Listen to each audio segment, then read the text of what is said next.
Hey guys, welcome back to my channel. If this is the first time you're here, my name is Tara.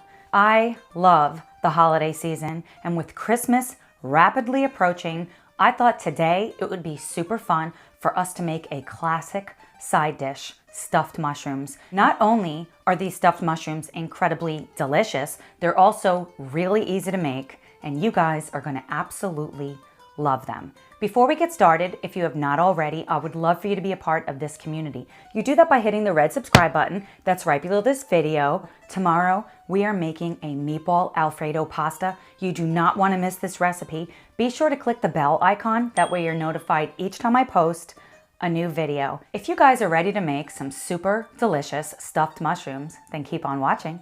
Here are all of the ingredients we'll be using today. A complete list will be in the description box below. So we're gonna start by grating our cheese. I love using Pecorino Romano cheese. It has a lot of flavor that pairs perfectly with mushrooms, in my opinion. If you prefer a different cheese, by all means, use your favorite.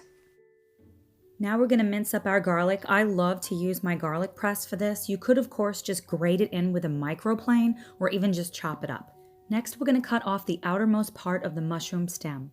I'm using baby Bella mushrooms. You can use any type of mushroom that you like. Large portobello mushrooms would be amazing here. I'm just saying.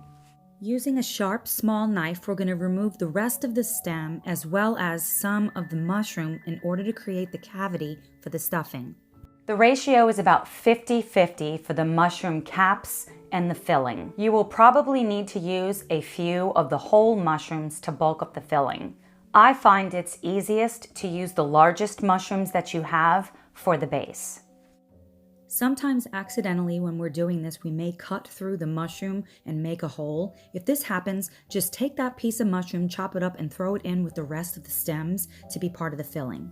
After we have all the mushrooms ready to go, we're going to grab our baking sheet. I'm lining mine with aluminum foil. I actually recommend parchment paper. And we're going to place all of the caps on and we're going to pre-bake them. This is very important to allow the mushrooms to cook completely without having the stuffing brown too much. Now we're going to chop up our stems. I'm just roughly chopping here. You could use a food processor and it would be even easier. Over medium heat in our skillet, we're throwing in some butter. You can use olive oil, but butter really enhances the flavor of the mushrooms. Then we're gonna throw in the garlic. Just saute this just for about 15-20 seconds and then put all of the chopped mushroom pieces in. And we're gonna just saute this, add all of the dried spices. Of course, I'm drinking a dry red. A splash of this delicious red wine right into the frying pan would be amazing, if you feel so inclined. This will take probably about 8 minutes to cook down. We're going to remove our mushrooms from the oven that have been pre-baking. They look perfect. Now we're going to add our cheese to the frying pan. I'm only using about a third of the cheese right now because I want to incorporate a little bit in at a time, and I'm doing the same thing with the breadcrumbs. Notice how dry the frying pan is? That's what we want. I'm adding a little bit more cheese. This is a great time for us to taste our mushrooms and see if they need any additional seasonings. Mine did not need any. So I'm using a little spoon here just to kind of scoop it inside of the shells. The mixture was hot. I did eventually just use my fingers. It's a lot easier to do it that way. Now I'm grabbing the breadcrumbs and I'm topping each of the mushrooms with just a little sprinkling of it, and I'm gonna do the same with the cheese. This is optional, but I highly recommend it. It creates the perfect topping for these mushrooms. Then we're gonna bake them. And when they're ready, they are absolutely perfect, delicious.